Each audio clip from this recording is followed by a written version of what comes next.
Get off that exhausting hamster wheel and into balanced living with Dr. Marissa. Promise you joy in the mystery. Dr. Marissa, also known as the Asian Oprah. Her mission, to be a beneficial presence on the planet. Her purpose, to be your personal advocate to live, laugh, love, learn. Her life motto, don't die wondering. Take back your life with Dr. Marissa Pay. And welcome. You're tuned in to Take My Advice. I'm not using it. Get balanced with Dr. Marissa, the morning show here on KCAA, NBC News, CNBC News, NBC Sports Radio Station, AM 1050, FM 106.5, and streaming everywhere. iHeartRadio, Spotify, Stitcher, iTunes, TuneIn, Audible, Amazon Music, Tiki Lab, Rumble, Spreaker, Streaker, and more. Why so many places? Because I want to maximize my splatter zone for more hope and happiness. So there's no gossip, no scandal, and no K words on this show. No Kanye talk. Formerly or now. Instead, I want you to focus on your own reality show and how you can be happy 88% of the time. Why not 100% of the time? Then you'd be dead. I don't want dead people watching or talking or listening. Instead, 88% is most of the time. You know, if you know you're not happy, you know when you're happy. So I have topics and guests and special series to that. And today is no exception. You can tell from the good-looking guy sitting in studio right now. It is Thursday, time for Straight Talk with myself and James Hawthorn. Good morning, everybody. Welcome back to the studio, doll.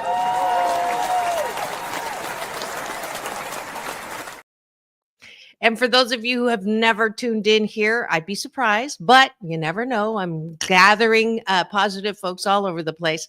James is not only an actor, not only a former film festival founder, which is where I met him many years ago. He's also a personal trainer who is literally very personal with you and will help you with your workouts, with getting fit, getting healthy, and getting sexy. And we're going to have a little infomercial from him a little later on, but I wanted to get that at the top of the show. We have an Asian Oprah giveaway today, a very special deal. So stay tuned for that. We also have a special guest coming in live after breakfast with us.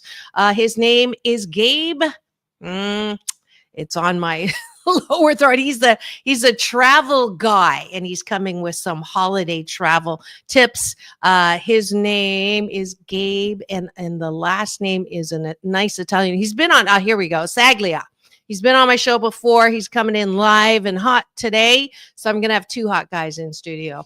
But before we get started with the topic, which is really fun, that why don't you give them a little teaser? What's the topic for today?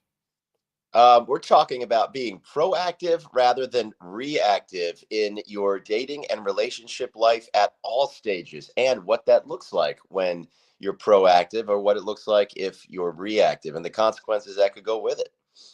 Awesome. So that's what we're headed for. So keep it tuned. But let's start with breakfast, my good life habit, my hashtag Blisscipline that we do every morning on my show, every weekday morning, so that you can start your day in the most positive way. So top of the bun is gratitudes. Outside of yourself, what are you grateful for that is around you? And then bottom of the bun, because I like it on the bottom, is the gratitude turned inwards. What do you like inside yourself? What about you are you happy about? To work that muscle so that you're not running around looking for love and likes, literally on social media in all the wrong places. So I'll have you start, James. I just got back from an 11-day East Coast road trip, so to speak, and I am just so grateful for my roommate and my friend who helped take care of my dog. I couldn't do stuff like that. Cost of boarding a dog, you could put yourself up in like a Motel 8 cheaper than doggy boarding. So thanks to them and their kindness, I was able to take this trip, see family, and go to a dear friend's wedding. So very grateful for their generosity and care. Yes, I came back. My dog Tux was a little wider around the middle. I think he had a good time and was spoiled, but he was happy, healthy, and that's all that matters. Thanks for the reminder. I just had the thought yesterday about getting a dog, and you just reminded me why I don't have one. Yeah. And I hope you gave my love to your mom. I did. while you were out there. So yeah, for sure. I am grateful that I tried stand-up comedy for the first time, James. That's You, that you, thing. I can't believe that you actually went and did that with all the balls that you're juggling. It takes like a lot of fortitude to get yourself together to go up there and do stand up. Because as an actor, I've got to say, there's nothing more vulnerable than stand up comedy, even improv, where you're making it up on the spot. You have the ability to sort of not hide, but blend into the game structure of the improv or the characters. When it's stand up, it's just you. And if you're not making people laugh, oh, that's tough. So I it, give you a lot of credit. I think it's the scariest thing to do in showbiz. yeah, yeah, definitely naked in a vulnerable sense, and I'm glad that I broke the seal for that. And I'm no longer a virgin when it comes to stand up, and I'm grateful that I got a great funny this morning in meditation, which has been, I guess that's the universal support for me actually doing this. So instead of the urban dictionary, it's a rural dictionary, which are all the terms that are going extinct right now. And the thing that I was thinking about was premarital sex. That's a term that used to be big, literally. And also Rolodex. That's the one that was like on my mind this morning. So yeah, there's going to be more of that. Could be part of my set. There's so much to choose from. And I'm grateful that I have this show. Let's just say, close off my gratitudes with this is show number 1274, but who's counting? And over 655 consecutive weeks. And for that, I'm truly grateful. I love that. I feel like doing the show for you must be cathartic, because it gives you a chance to help people cover a wide variety of topics coming from your, psychology background as a doctor. And I think it's how I feel as a personal trainer. I think we need to feel like we're of purpose. And I think sometimes in this modern day and age, that's becoming harder and harder. Back in the day when, people worked with their, speaking of rural dictionary, where life was less, there's less technology. People had to work with their hands. So people were building things, doing things. I think it was easier to have a sense of purpose. Now, I think you have to be really present, aware, maybe think outside the box to know how, you are of great purpose, because it's not as traditional and obvious, I think, as it once was. Yeah, my spin on that is that it's it it's more expansive. Like there's more ways in which you can be creative, and so for me, I think it's an incredibly fabulous thing. Like who knew that you could make money without a product like Right. Uber and things like that? Who knew that an influencer would be able to make money? Like who knew? And so I think it's a fabulous thing if you approach it not as, oh man, what a loss, right? Or AI is taking jobs away from us. No, we created AI, and AI is generating just so many other different ways to make money energy, and people get to be more creative. So that attitude is everything, like how you're seeing changes. I think that's so true as well with you talk about the influencer opportunities, and there's more than two kinds, but to be very uh, I guess, simple about it. There are influencers that have a look at me brand, but then there's influencers that have okay, you're looking at me. Now, what can I do with that platform to help you? And those are the influencers that I respect and admire, because, okay, that you all of a sudden you post some stuff and you get this huge following. And now what do you do with that? And I love the ones that are putting content out that is genuine, authentic, and there's thought behind it. And now a lot of people like the escapism and the fantasy of the look at me. But I don't necessarily know if at the end of the day, those influencers honestly feel like maybe they have a purpose. But the other ones that are creating content that comes from the heart that says, okay, I have eyeballs. Now, how do I give back a little bit and, pay the bills while doing it? I have a lot of respect, for them, because it's kind of like the Wild West. It still is somewhat, a new frontier, even if it's been around for 10 years. And people are still figuring out how to make meaningful content and change lives through that. And I agree with you that that's really cool. And that Yeah. way to find tremendous purpose.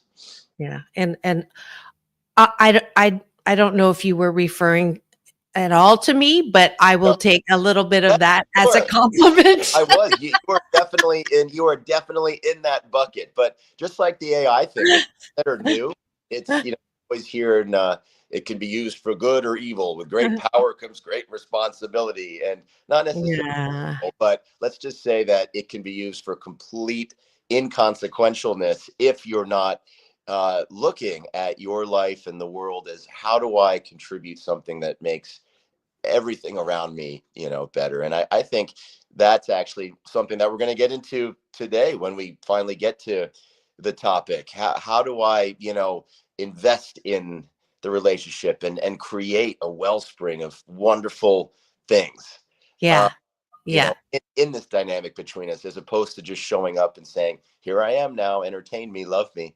Yeah, exactly, exactly. Let's go to the bottom of the bun. What do we like about ourselves to exercise that muscle? I appreciate my ability to just get, like, pivot. I had a big hit the other day, a $50,000 project that, gosh, it was 100,000. I got the contract. It was delayed all year. And then it was canceled. And then an amendment was offered and I was excited. And then it was too much money. So I cut it in half to 50. We thought we had it. And then it just got canned again, and this time for good. And so that was not what I wanted. It was going to be my, a base for next year. And more important, it was to complete a project that I had started. It was a wonderful project with wonderful people that I've been working with as an organizational psychologist. And I was not happy. And I did my, my discipline, which is, jump up and down and be pissed and just completely like get mad and, use bad words and stomp my feet and not in public. And then after that, I took a breath and I said, I can't wait to see what good comes out of this. And the last time I did that, when I lost a $200,000 project back, I want to say 8 years ago, the voice said, write. And then the next thing I know, I had time to write the book that became a #1 Amazon and a national bestseller. So I appreciate my ability to, take it and then know that it's always this or something better, that everything happens for my divine and best good, and that no sometimes just means not now, and that whatever I can do to soothe myself out of being pissed offedness, out of that state, is going to do me well. And I have a great life. I have so many good things to focus on, and I so love that I have this way of living that continues to attract more good to me because of my discipline. So that's it. That took all the time for the bottom of my bun. That reminds me of the parable. I forget kind of how it goes, but it's who's to say what is good or bad.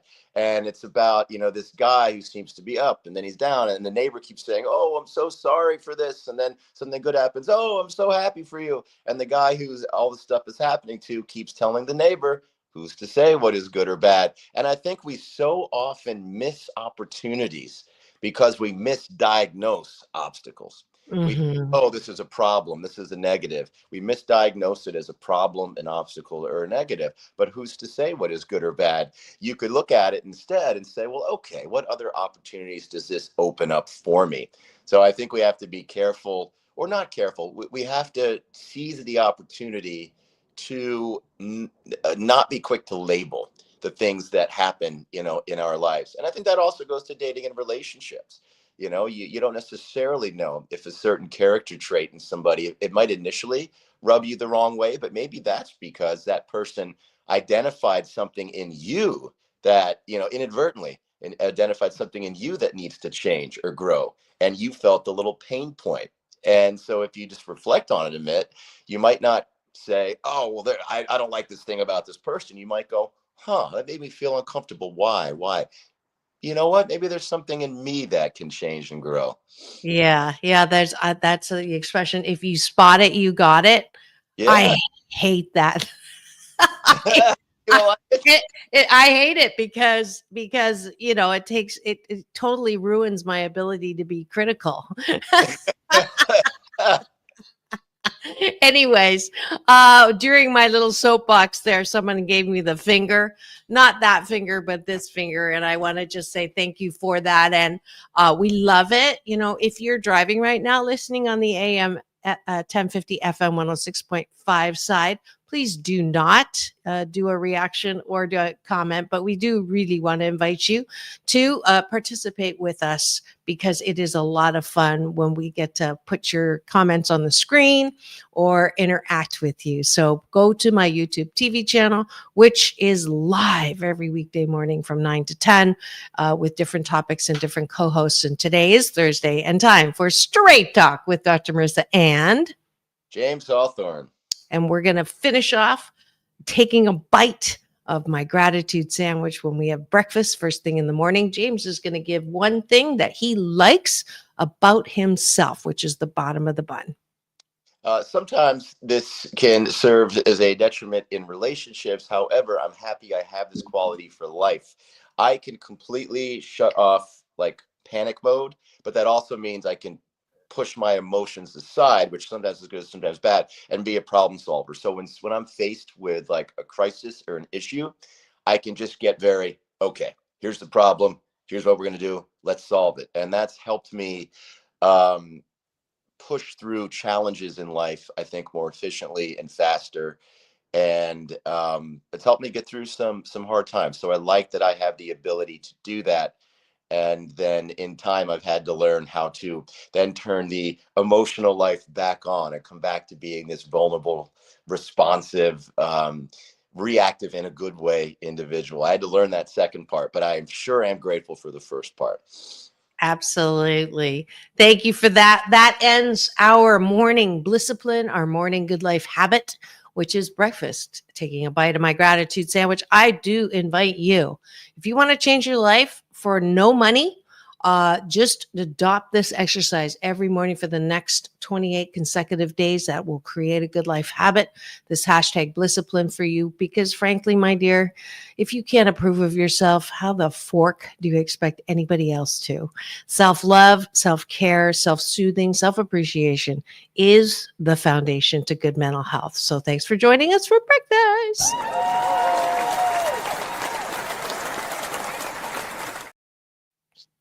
All righty. And we are about to come into studio, a very special interview. I'll give you a little news about him, James, and then you'll get to see and watch some, I have special interviews that sometimes are public service announcements. We had the founder of the Parkinson's Foundation come with a caregiver to recognize November as Parkinson's Caregiver Month. So I do things like that. And then, I have also some publicists that have tidbits that are interesting for the show. This one happens to be a guy that comes in every year for me. He is, he's the travel expert senior editor for Travel Guy.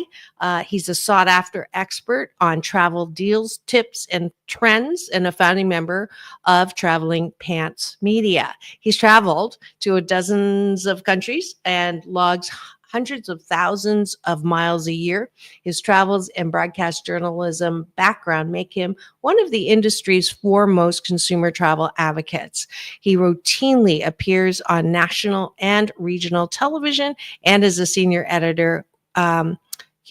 He was a senior editor with Travel Zoo, and as well as a longtime food and wine journalist. He's now with Travel Guy, and he's going to come talk to us about some travel destinations during the holidays. So I'm excited about that. I'm excited to introduce him to you, James, and we're waiting for his entry. So I gave the introduction. In the meantime, James is going to introduce the topic for today and what we're going to talk about. We've hinted at it, and so you go for that.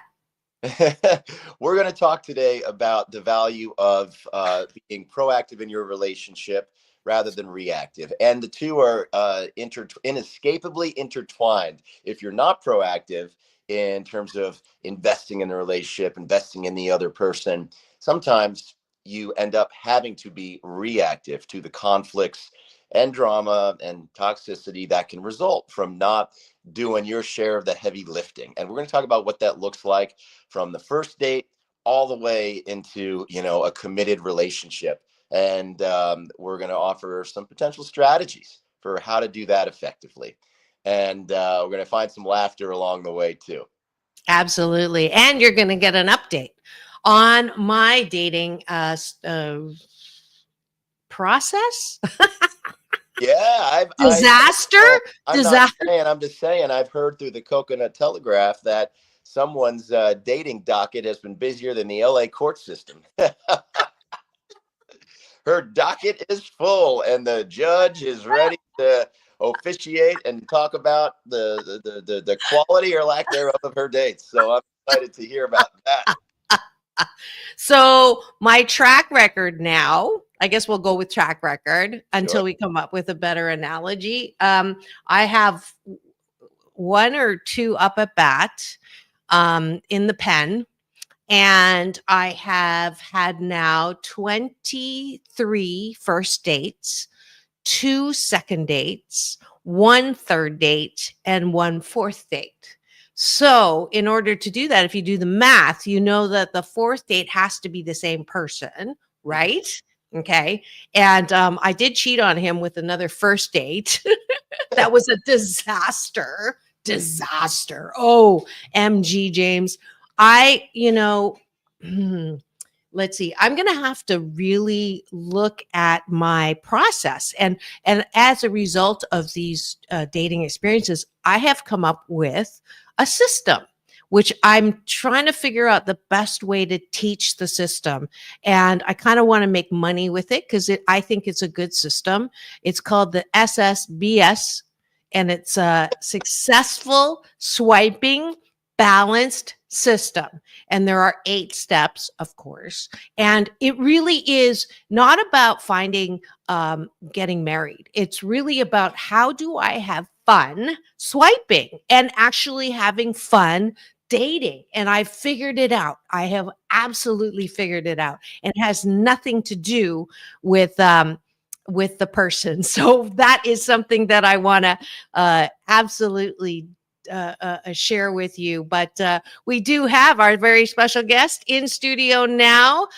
Please welcome to my studio, Gabe Saglie.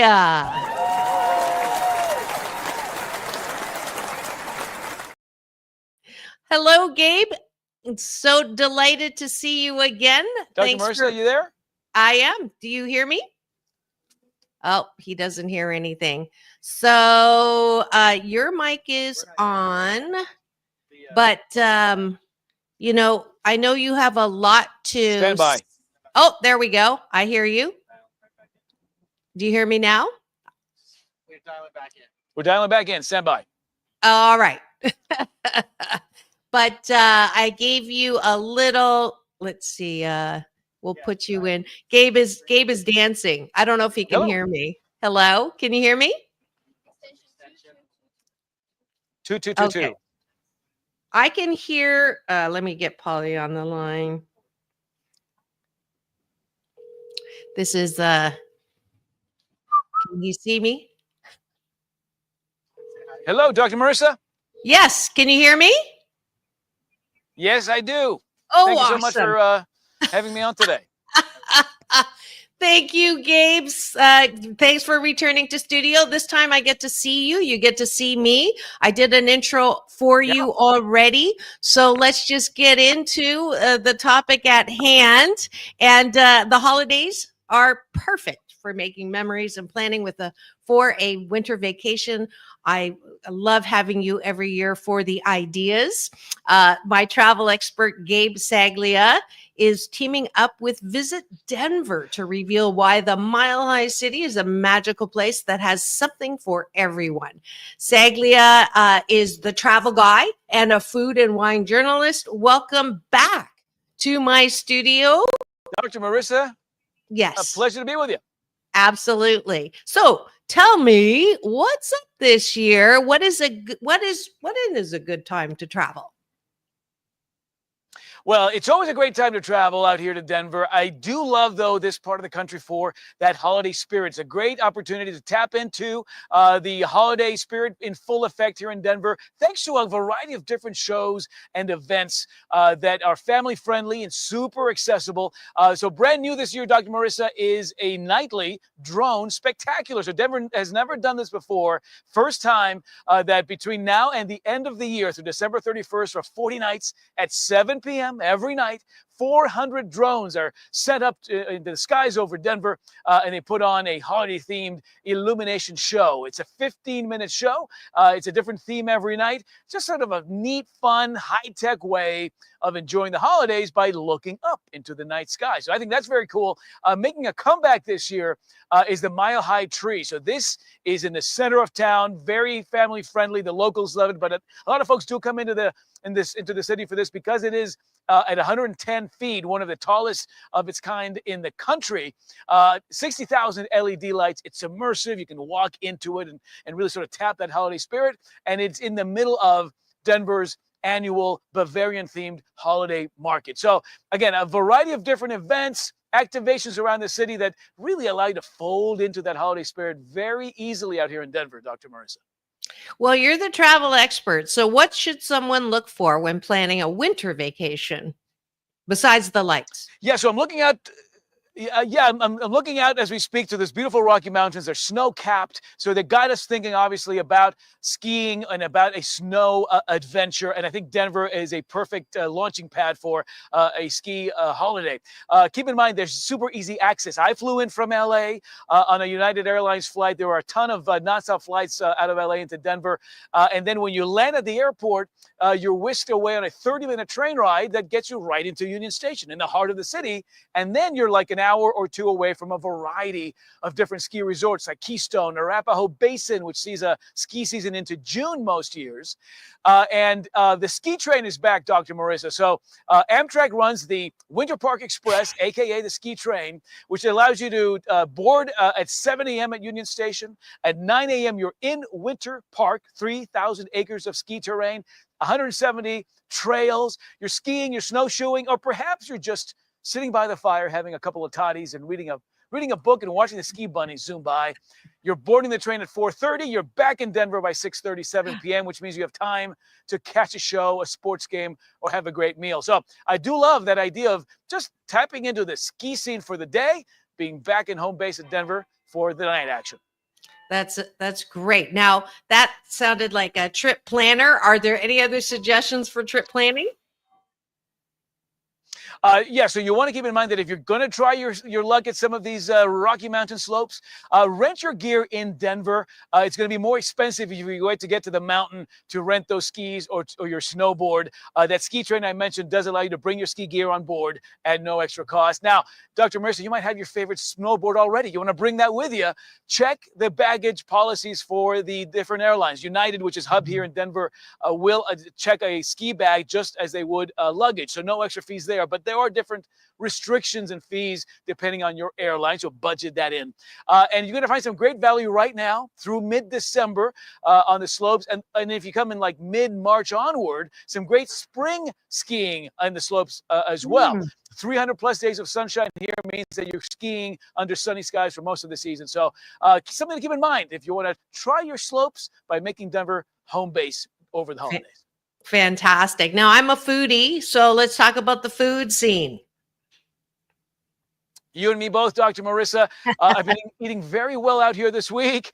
28 Michelin recommended restaurants, a slew of James Beard award-winning chefs. But what's neat here is the approachability of this very buzzy food scene. You've got these great innovative food halls across the city. I spent the day yesterday at the Denver Central Market, a food stall with gourmet chocolate here, pizza there, sushi, a full bar, Mexican gourmet food. You're eating with the locals. You're trying some of that regional cuisine, and again, some great ethnic options across the city as well. So as buzzy as it is as a culinary destination, some wonderful affordability and approachability for food in Denver as well. I'd never had this on my bathtub list, which is bigger than a bucket list, but you're making me think about this holiday travel to Denver. Now, help me plan the perfect day for a magical winter trip. All right, if you want to come out here, and keep in mind, after the holidays, some other great events to keep in mind. The National Western Stock Show and Rodeo happens in late January. You want to tap your inner cowboy, Dr. Marissa? Come and check that out. The website for the holiday events is milehighholidays.com. And, of course, Visit Denver's got some great trip ideas and some deals that'll get you out here as well. Fantastic. If you know any single cowboys who want to bring me out there, then let me know. I see them lining up as we speak, Dr. Marissa. All right. Where can we go for more information, Gabe? Easy. Visitdenver.com. And I hope we see you out here soon. Fantastic. Thanks for coming in. It's all about having the best vacation ever. Thanks, Gabe. Thank you. Good to see you again. Bye-bye.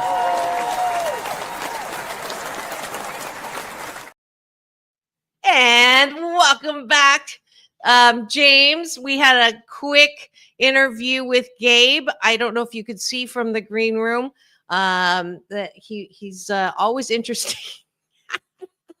I like. Did you hear me do a little commercial around dating? I did. I loved his energy, and having formerly lived in the Mile High City, you did. I will fact check him and say that he was right. Everything he said is very true. There's never a bad time to visit the city. It's a great place. Lots to do.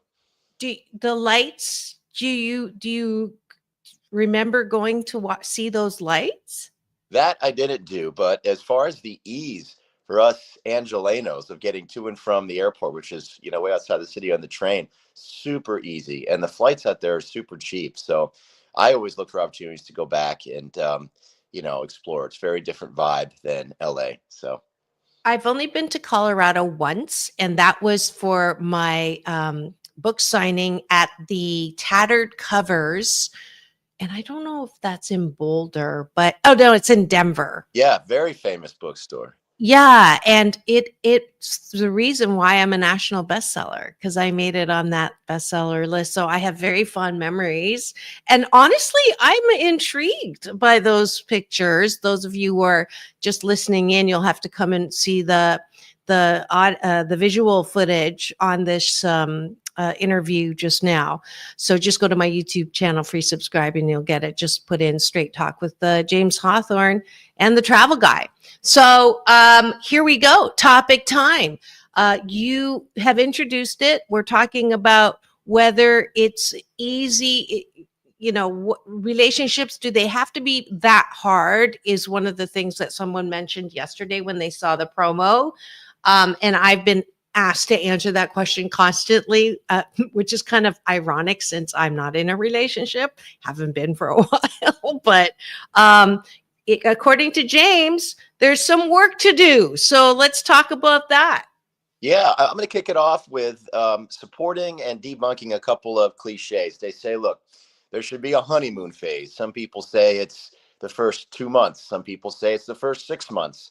And the honeymoon phase, the honeymoon phase is really more about how you feel about that person. But that doesn't mean that there shouldn't be some work and some investment and some thoughtfulness that goes into it on your part. And if the other person is not giving that back to you, that can speak to things about, their character potentially, or what they're really looking for out of, I think, dating and relationship. So that one I kind of want to, debunk a little bit. And it's this idea that if you are expect it all to come to you, well, it won't. The other one I wanted to say is people miss success because it's dressed in overalls and looks like hard work. And I think that's also true in dating and relationships. They also say that love is not a feeling, it's a practice. And so if you want to cultivate a loving relationship, what does your practice look like? What are you Mm. in that space between you and that other person and with that other person? And one thing I was thinking about, I'm curious to get your thoughts on this, is it's become very popular in modern culture, this idea of love languages. And people have a love language in which they like to, express their love.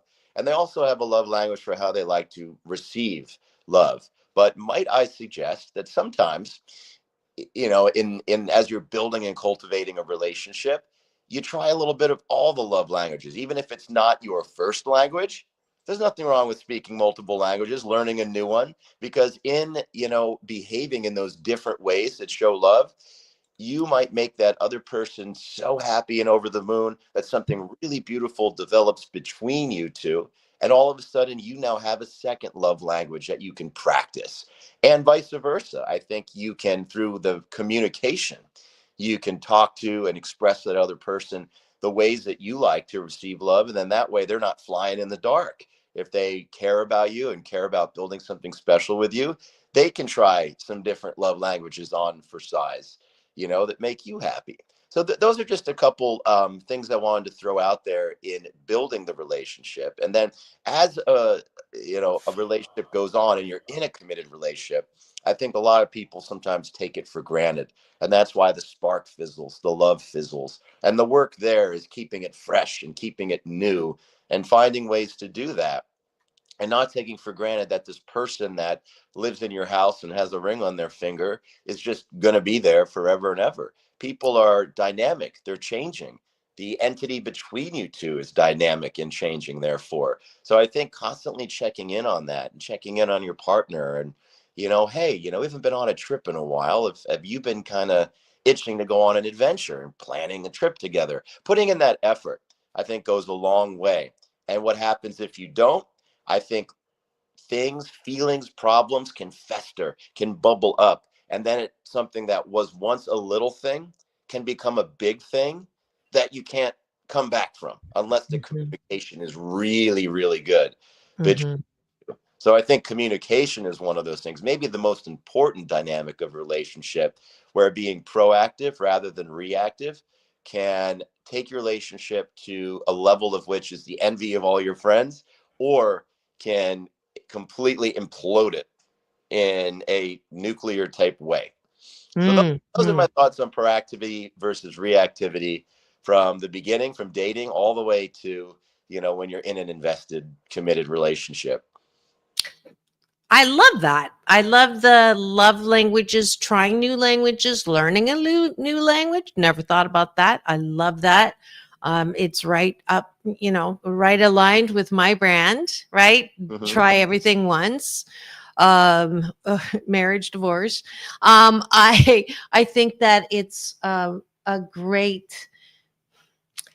It, what struck me when you were speaking is relationships are dynamic.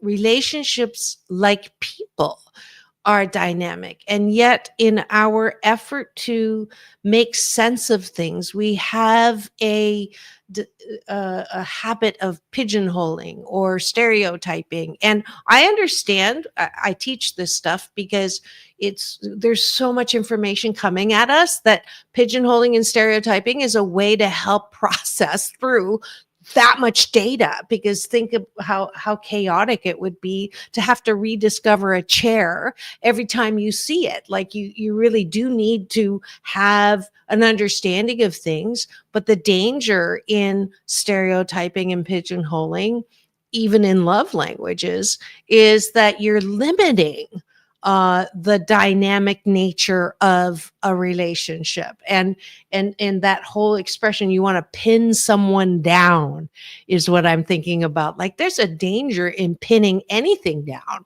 That's why I get so reactive to the till death do we part, till death do we part, because it's like, God, that's like morbid. Like, I don't want to be like chained to someone until I die. I mean, that's what it speaks to me. That's why I'm not interested in marriage again. I think that the chapters in your book of romance is the best way for me to see another relationship that is not so threatening or distasteful. Like, knowing that, hey, I'm going to be here for as long as we're both having fun. And when we stop having fun, it's okay. You're not bad. I'm not bad. It's just our time is done. Now, I do admit that I do take that to the extreme, and at the first sign of, yellow light, I'm out of there. So what you're saying to me is, don't wait for things to go bad. Be proactive in keeping a relationship fun and fabulous, because it is dynamic. Now, the caution is, I don't want to be, you're only as good as your last whatever, right? That's the danger. Like, if you're constantly looking for the next great date, right, where we're going to go or what we're going to do, I think that's dangerous. Right. I think exploring different, dates that might not be your first choice, but if the circumstances are saying like, hey, schedules blew up, but you know what? We're not just going to cut and run. I got to walk my dog at the park. Do you want to just go on a walk with me with my dog at the park? That could turn into something really great. So it's having the flexibility, I think. And flexibility requires some work. It's a proactive thing to maybe adjust expectations and to, adapt. And if it's always you that's adapting, well, that's a sign, but there's no harm in doing it for a little bit. And, you talked about a yellow light, running at a yellow light. Well, unlike actual traffic lights, a yellow light can either become a red light if you're not proactive, and then you have to be reactive. You got to pump the brakes, and then you're going nowhere. But in dating, a yellow light can go back to a green light if you're proactive. There's good communication. You share your expectations of, the other person, and you have the courage to communicate when they've hurt or upset you. And I think especially in the beginning of dating and relationships, we'd rather cut and run. And I've been guilty of this. I've had it done to me where I'm like, well, God, if you just told me you felt that way, I would have liked the opportunity to make it right. Just tell me how you're feeling. But that takes courage, and that takes risk. You're risking the other person saying, well, that's your problem, or, well, I'm not going to do that for you, which is a rejection in a way. But if we can find the courage to communicate the things that we need early on, I think that's a critical building block for a loving, successful relationship, instead of having all these little triggers that are right under the surface that can eventually fester and bubble up until the only way to get through it is a breakup. Yeah. The only caveat or asterisk I would add to that, though, is I liken relationships and dating to getting a graduate degree, or getting, doing anything that's, is going to take some work. That if things are that difficult and that triggering that early, oh, sure, that's a sign that maybe this isn't the tree you want to climb. sure. Or if you want a dog, don't buy a cat. Because when people are debating about going to get a master's or a PhD, I tell them, if you're debating, don't do it, because there's going to be so many reasons you're going to want to quit after you get in it. You got to really have that momentum to want to do it, which is why I keep going back and forth on whether I want to actually have a relationship, because if I don't have the momentum that says I really want to have a relationship, there's so many reasons to go forget it, right? But so speaking of momentum, scientific studies show that people value things that they work harder for. Even if they go into it not particularly liking the thing, If they work hard at it, then they're asked how they feel about it. People that work hard towards things value and grow to like it better. And that's Mm. in our human nature that has been scientifically proven. And I think the first time that I learned about that, it was in a work satisfaction study. And, people that had lukewarm feelings about their job, the ones that admitted to just going in, checking in, collecting their paycheck really grew to hate their job. But the ones that said, all right, well, I'm not excited about it, but you know what? I'm going to give it everything I got, and I'm going to try to get a promotion in a year. I'm going to try to solve this big problem in the company. And they end up growing to love it because now they have, as we talked about this earlier, a sense of purpose. They feel like they are important to that organization or company, that they belong. And having that sense of purpose, I think, is really, it should be somewhere on Maslow's hierarchy of needs, if it isn't. But so to that extent, yes, if your gut is saying this is bad, I got to cut and run, I always believe you got to listen to your gut. But if you're having some yellow flags, I think it's important to meditate on those and, really come to understand the nature of them. Look at them from all angles and see how maybe you can find a way to double down and invest and then see how you feel. Mhm. The process. It doesn't have to be an immediate decision at the first sign of discontent. I think we're Mhm. quick to react to discontent rather than to invest when things are, a little bit challenging or difficult. And I say Mhm. that I think people are that way for all things in life, not just dating. Yeah. But we really do have an instant gratification society where you can pretty much get whatever you want at your fingertips at any moment, thanks to Amazon, Grubhub, Uber, Lyft, you name it. Things are so easy. But Microwave. yeah, but Yeah. yeah, I feel like we are living in the the era of the Jetsons, that 1970s cartoon, and the whole Wow. joke would be like, "Oh my God, I had to program the robot to make dinner. It took like 10 minutes." And now, if we watch that, we go, 10 minutes to make dinner? That's way too long. So we are living in that world today, and Yeah. the nature of relationships, it's not supposed to be convenient. When you have two people that are trying to come together and form a bond, that's not always convenient. In fact, I'm going to say rarely is it convenient. It can be beautiful and awesome, but this famous public speaker, I forget who, said convenience and conviction, they don't live on the same block. So if you want Mhm. something, great, you got to have conviction and put your shoulder behind it. Like I said, people miss success because it's dressed in overalls and looks like hard work. And you have to address whether you are unhappy, truly unhappy, or whether you're just feeling inconvenienced. Because if you're feeling, Mhm. my words are, well, before you quit, put your shoulder behind it and tap into your conviction. Mhm. Beautiful. Um, uh, I had a funny on. You were talking about listen to your gut. It's like good gut health. Mhm. Yeah. Another way of gut health. And you got a finger on your education there from somebody, not that finger, but this finger. Thank you Thank for you that. for that for James. And speaking of pushing or putting a little a shoulder in it, James is giving away a great holiday offer for you to practice your proactive muscle. James, why don't you tell us about that? Yeah, so every year the same thing happens. I get really busy in January, the New Year's resolution time, because one of the top three resolutions every year is lose weight, get in shape, recapture my health. But you've all heard an ounce of prevention is worth a pound of cure.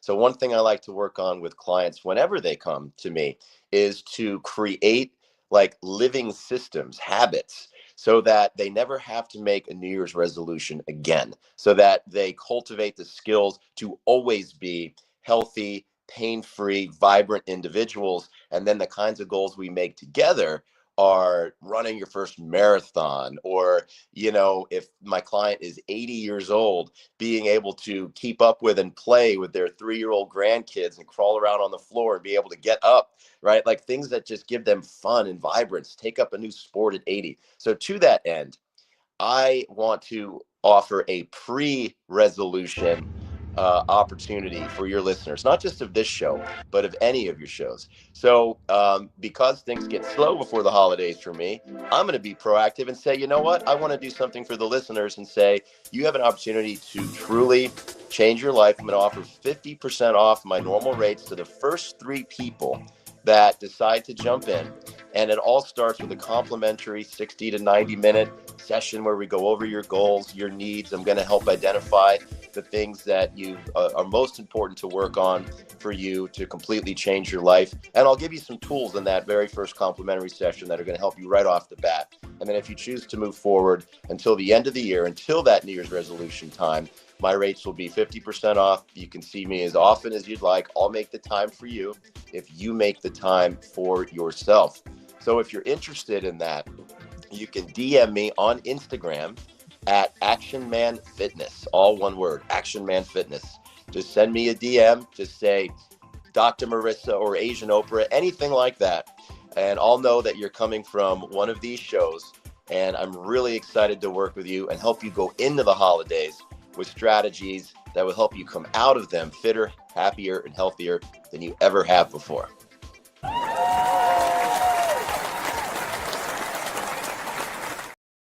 And that's the Asian Oprah giveaway for today, to really get a jump on not letting it all go during the holidays. I'm super guilty about that.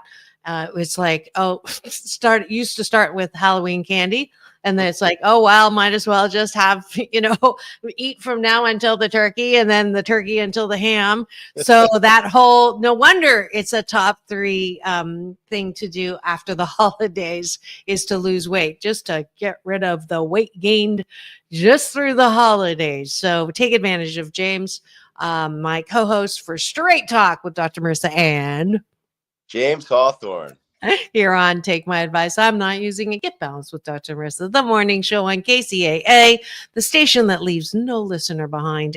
NBC News Radio, home to the Asian Oprah, AM 1050, FM 106.5, streaming everywhere, iHeartRadio, Spotify, and of course my show Central, where you can watch and listen my YouTube TV channel. And it's been a great show. We have a little time left. We've been talking about the proactive strategy versus reactive strategy to make your dating and relationships a little more effective, a little more successful. Let's talk a bit about what the definition. I think we've never really tackled this one. What is a successful relationship to you? Like, how would you define that state of what a successful relationship is? And I'm doing this because I'm a big believer in the law of attraction, which means what you focus on grows bigger. And that's why we don't say, there's no war on things. You don't want to say, I don't want, because when you say, I don't want, you're still focusing on something, and that don't want might get bigger. So instead of talking about what you don't want, what do you want? And so I wanted us to practice today. Both of us are still happily single. What do we want in our definition of a successful relationship? What do you want? And this is for me, and I believe this is a very personal question, and I think it's very important that everybody reflects on it and asks it. So like Dr. Marissa said, you can attract it. Whether or not you believe in the law of attraction, if you don't have a target, if you're just thinking about goal orientation, you'll never get to the destination. So you got to have a target. For me, I want somebody that makes the quality of my life better. And I talk to so many people in relationships that are dissatisfied, stressed, and I have to ask them, why are you in this relationship? So for me, it's finding somebody that makes the quality of my life better. And what that might look like is when I'm doing other things, my mind wanders towards the next time that I get to see them, or I wonder, well, what are they doing today? Or I think about What's something fun we can do together? And those are some of the symptoms of, that dynamic. And then when you're with that person, you just feel like you have a little bit of a, almost like a bulletproof vest on, like a shield. You just feel stronger and more capable as you go through life, knowing that this person is in your corner and has your back.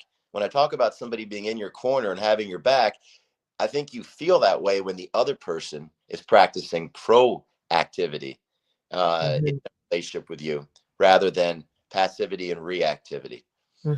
Beautiful. I like James said, it is a personal thing, but and the most important thing I'm hoping that you get out of this is that you're going to spend a little bit of time today thinking about this. And whether you're in a relationship or not, what do you want in your relationship as a what would define it as a successful? I have a great relationship. What goes into that? And I would say from my dating experiences lately, since January 18th, I've had like I said, the 23 first dates, 2 second dates, 1 third date, 1 fourth date. What I've learned is I want a relationship where I am having fun and laughing and being inspired to be witty and clever and challenged as thought, not debating, but just looking at things a little bit differently. And 80% of the time, I'll say that it's not all gonna it's not all fun and games, but it is a lot of fun and games. And I don't necessarily have to have a lot of stuff. When you say quality of life, like what you want, more material things. No, it's nice. I still am always so appreciative if a guy is treating me to something, not because I can't take care of myself, but it's just a sign that they make that helps me feel special. With flowers, I still haven't found anyone to consistently do that, but I don't Yeah. know. Maybe I have to do my own flowers. You don't bring me flowers. But just like liking the same things, like wanting to be having entertainment in the same way. I don't have to always go out. I do enjoy a series on Netflix. I do enjoy cuddling. I don't have to be wined and dined, but I like to be wined and dined. So I am clear now, way more clear than I was January 18th, that of what and I'll know you will click or not click. But then after that, just because you click, there's other ways, is it easier? Can I be me in the fullness of me, good, bad, and ugly? And still feel comfortable because I'm not perfect, and vice versa. Like I have been me now for the past, however many dates, and